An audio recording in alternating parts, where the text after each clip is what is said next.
where photographic reality is called into question. These images were not written about in any of the photo history textbooks that I had studied, named William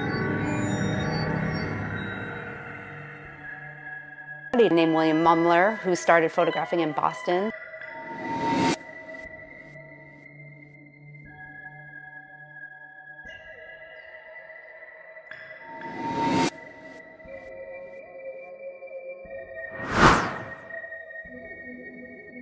At first, it looked like a normal photo, but when they zoomed in, there was someone else in the frame, someone who wasn't there.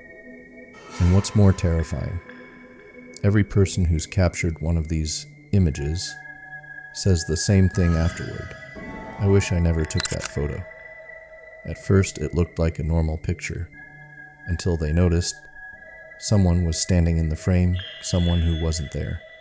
The face was pale, blurred, staring straight ahead, but the room had been empty, completely empty.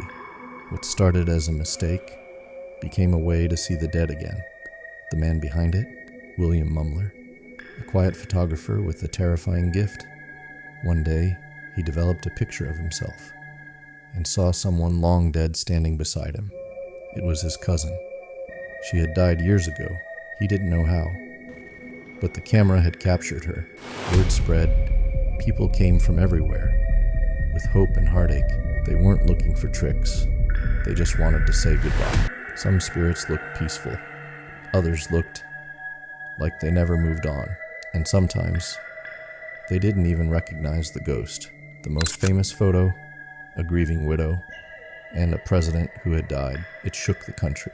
Was it real, or the cruelest kind of hope? Skeptics couldn't stay silent. They wanted answers. They watched him work, every step, every click, but they saw no tricks, only the dead, appearing again and again. Mumler never claimed to summon them. He said they came on their own. But then the world turned against him, accused of fraud, dragged into court.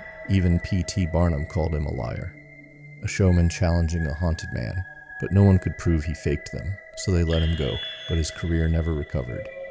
No one wanted ghost pictures anymore. He faded from history. But the ghosts remained. Experts blamed the camera.